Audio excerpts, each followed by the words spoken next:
Anggarinda Mumpuni. Nama saya Nasita Sani Duhani. Di sini kita akan mempresentasikan materi pembelajaran pergaulan sehat. Kenapa sih pergaulan sehat itu penting untuk dibahas? Karena agar kita tidak terjerumus dalam hal-hal yang tidak kita inginkan. Nah, pergaulan itu apa sih? Pergaulan berasal dari kata gaul yang diartikan dalam Kamus Besar Bahasa Indonesia sebagai hidup berteman atau bersahabat.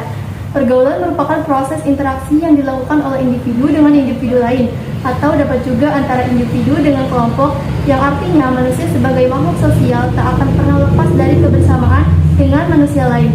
Pergaulan mempunyai pengaruh yang besar dalam pembentukan kepribadian seorang individu.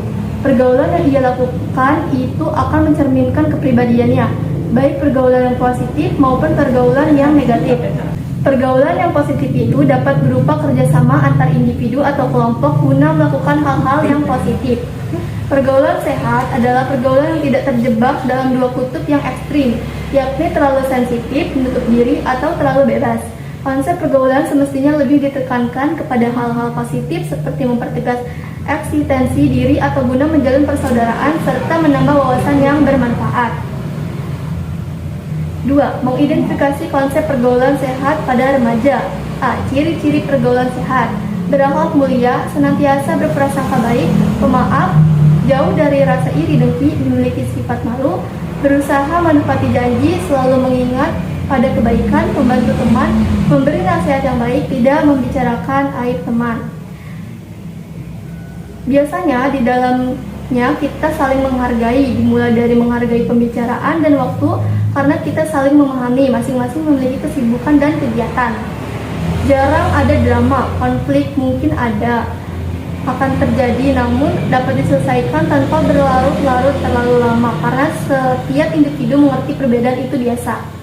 Memiliki komunikasi yang berjalan lancar antar individu dan kelompok, baik secara langsung maupun lewat media sosial. Saling bertukar pikiran, menghasilkan ide-ide kreatif dan inovatif yang membantu perkembangan diri masing-masing individu. B. Bentuk-bentuk pergaulan sehat: kelompok bermain teman sebaya, kelompok belajar, kegiatan pengembangan diri, kegiatan keagamaan, kegiatan kurang trauma, kegiatan pecinta alam, kegiatan sosial kemasyarakatan. C.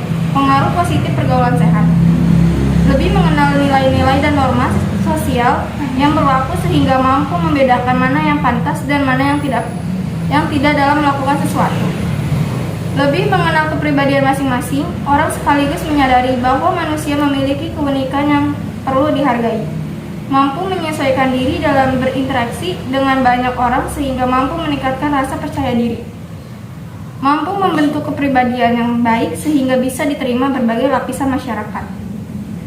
Tips pergaulan secara sehat: adanya kesadaran beragama bagi remaja. Bagi anak remaja, sangat diperlukan adanya pemahaman, pendalaman, serta ketaatan terhadap ajaran agama agar tidak terjerumus ke dalam pergaulan yang tidak sehat. Memiliki rasa setia kawan. Hal ini dibutuhkan karena dapat terjalin hubungan sosial remaja yang baik. Rasa setia kawan dalam hal-hal yang positif dan bukan sebaliknya. Memilih teman. Maksud dari memilih teman adalah untuk mengantisipasi agar kita tidak terpengaruh dengan sifat yang tidak baik atau sehat.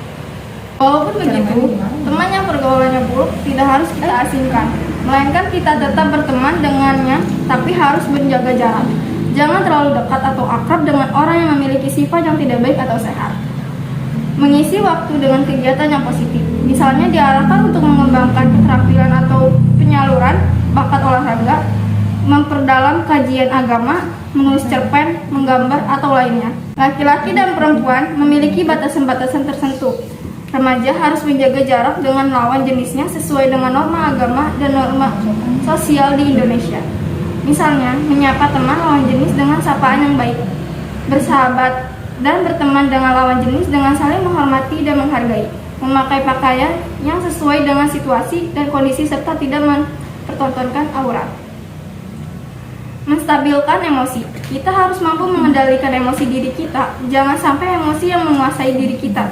Sabar adalah salah satu kunci penguasaan emosi.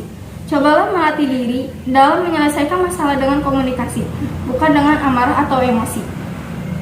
mengidentifikasikan pergaulan tidak sehat pada remaja. Pergaulan tidak sehat atau bisa disebut pergaulan bebas adalah salah satu bentuk perilaku menyimpang. Bebas yang dimaksud adalah melewati batas-batas norma ketimuran yang ada. Ciri-ciri pergaulan tidak sehat. 1. Suka menggunakan harta untuk hal yang tidak penting. 2. Sering menghalalkan segala cara termasuk dari jalan yang haram dan keji. Ketiga, munafik atau kalau berkata dusta, kalau berjanji ingkar, kalau diberi amanat khianat, kalau bersumpah palsu. 4. Rasa ingin mencoba dan merasakan. 5. Perubahan emosi. 6. Perubahan pikiran.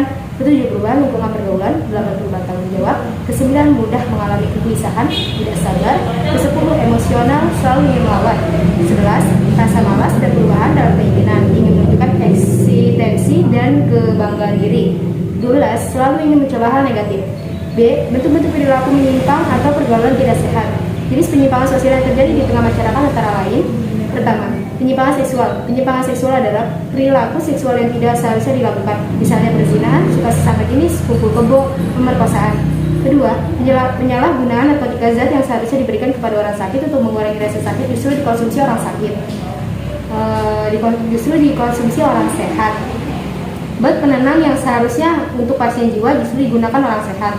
Ketiga, perkelahian pelajar. Perkelahian menjadi suatu masalah yang serius karena peserta tawuran cenderung mengabaikan norma yang ada dan merusak apa saja yang ada di sekitarnya. Keempat, minuman alkohol memiliki efek negatif terhadap saraf. Selain membuat mabuk, juga berdampak pada otak, tidak bisa berpikir secara normal. Akibatnya, tidak bisa mengendalikan fisik, sosial maupun psikologis. Kelima, tindakan kriminal, suatu bentuk pelanggaran norma hukum yang menyangkut pidana dan perdata serta merugikan orang lain. Keenam, penyimpangan dalam gaya hidup, sikap arogansi yang merupakan kesombongan terhadap sesuatu yang dimiliki. Sikap ini masuk dalam penyimpangan sosial. Sikap arogansi biasanya dilakukan untuk menutupi kekurangan yang dimiliki. Ketujuh, sikap eksentrik merupakan perbuatan yang menyimpang dari biasanya sehingga dianggap aneh. C. Dampak penyimpangan sosial atau pergaulan tidak sehat terhadap diri pribadi adalah: pertama, pergaulan bebas. Kedua, bentuk perbuatan dosa yang dapat mencelakakan dirinya sendiri, merusak akal sehat. Ketiga, ketergantungan obat. Keempat, menurunnya derajat kesehatan. Kelima, menyebarkan penyakit. Keenam, menurunnya prestasi. D. Dampak penyimpangan sosial atau pergaulan tidak sehat terhadap keluarga adalah: pertama, menghancurkan masa depannya sendiri dan keluarga. Kedua, merenggangkan hubungan keluarga. Ketiga, menimbulkan beban sosial, psikologis, dan ekonomi keluarga. Dampak penyimpangan sosial atau pergaulan tidak sehat terhadap masyarakat adalah: yang pertama, dikucilkan dalam kehidupan masyarakat. Yang kedua, dijauhi oleh pergaulan yang mengganggu keamanan dan ketertiban lingkungan sosial. Yang ketiga, dalam meningkatkan kriminalitas. Yang keempat, merusak tatanan nilai, norma, dan moral masyarakat bangsa. F. Analisis penyebab pergaulan tidak sehat pada remaja. Yang pertama, agama dan iman. Agama dan keimanan merupakan landasan hidup seorang individu. Tanpa agama, hidup mereka akan kacau karena mereka tidak mempunyai landasan hidup. Agama dan keimanan dapat membentuk kepribadian individu. Dengan agama, individu dapat membedakan mana yang baik dan mana yang tidak baik. Remaja yang ikut ke dalam pergaulan tidak sehat ini biasanya tidak mengetahui mana yang baik dan mana yang tidak baik. Yang kedua adalah perubahan zaman. Seiring dengan perkembangan zaman, kebudayaan pun ikut berkembang atau yang lebih sering dikenal dengan globalisasi. Remaja biasanya lebih tertarik untuk meniru kebudayaan barat yang berbeda dengan kebudayaan kita, sehingga memicu mereka untuk bergaul seperti orang barat yang lebih bebas. Yang ketiga adalah kesenjangan. Kesenjangan ekonomi dan pertunjukan kemewahan di media massa memungkinkan seseorang terpisu untuk ikut bermewah-mewahan tanpa melihat kemampuan ekonominya. Akibatnya tidak jarang yang menempuh jalan sesat guna memenuhi kehidupan mewah. Kesenjangan pendapat antara orang tua dan remaja mengandung arti bahwa sebagian remaja Indonesia masih memiliki pandangan bahwa orang tua mereka tertinggal zaman dalam urusan orang muda. Remaja cenderung meninggalkan orang tua dalam menentukan bagaimana mereka akan bergaul. Yang keempat, kurang kontrol. Kurangnya kontrol terhadap remaja dapat mengakibatkan lepas kontrol sehingga tidak jarang sesuatu sudah terlambat. Remaja menganggap bahwa masalah pergaulan adalah urusan anak-anak muda. Nanti orang tua akan ikut campur tangan ketika telah terjadi sesuatu. Padahal ketika sesuatu itu lebih terjadi, segala sesuatu sudah terlambat. G. Analisis pencegahan pergaulan tidak sehat pada remaja.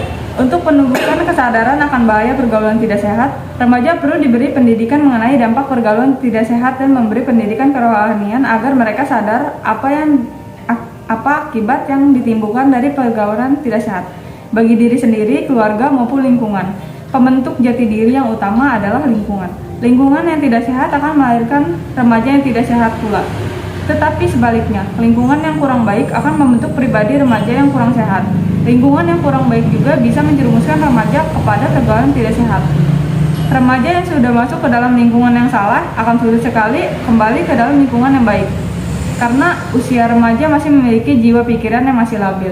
Untuk itu, peran orang tua dan lingkungan terdekat sangat diperlukan dalam menciptakan remaja baik yang memiliki pergaulan sehat. Berikut ini adalah faktor-faktor pencegahan pergaulan tidak sehat pada remaja. 1. Keluarga. Kepribadian seseorang mulai terbentuk dengan baik jika lahir dan tumbuh berkembang dengan lingkungan keluarga yang baik, begitupun sebaliknya. 2. Sekolah. Faktor sekolah adalah tempat menimba ilmu yang memberikan pendidikan moral selain dari pendidikan umum. 3. Lingkungan dan teman. Faktor di lingkungan dan teman adalah tempat yang sangat mempengaruhi watak seseorang. Hal ini karena dalam pergaulan dituntut agar mampu menyesuaikan diri dengan lingkungan. 4. Informasi. Setiap orang harus membedakan informasi yang bersifat baik dan tidak untuk menghindari arus penyimpangan sosial. Prinsip pergaulan sehat remaja. A. Menyadari adanya perkembangan diri bertumbuh, sehingga melahirkan kebutuhan untuk berelasi dengan teman sejenis maupun dengan lawan jenis. B. Relasi yang dibangun hendaknya memberi nilai positif pada kedua belah pihak. Relasi yang dibangun hendaknya sama-sama menyenangkan, menciptakan rasa aman, mengatasi masalah yang mungkin muncul, dan membangun simpati sehingga memberi makna bagi remaja dalam bergaul tetap di tingkatan yang wajar. C. Mau belajar untuk mengerti, menghargai, serta bersikap dengan tepat terhadap sahabat, khususnya lawan jenis. Hak ini bertujuan untuk menciptakan keseimbangan. D. Tidak berprasangka bahwa bersahabat dengan lawan jenis pasti akan memunculkan masalah, perasaan suka. Persahabatan antara laki-laki dan perempuan tidak harus menjadikan mereka saling suka. Mereka tetap dapat berteman dengan baik dan wajar. E. Apabila dalam persahabatan antara lawan jenis timbul perasaan suka, hal itu wajar saja dan seharusnya tidak mengurangi arti persahabatan. F. Persahabatan antara lawan jenis sering berlanjut pada proses pacaran. Apabila demikian, di antara keduanya harus ada komitmen untuk saling terbuka, menghormati kelebihan dan kekurangan, dan membuat kesepakatan yang menguntungkan kedua belah pihak. Sekian dari kelompok kami, kurang dan lebihnya mohon maaf. Wassalamualaikum warahmatullahi wabarakatuh. Bye-bye. Bye.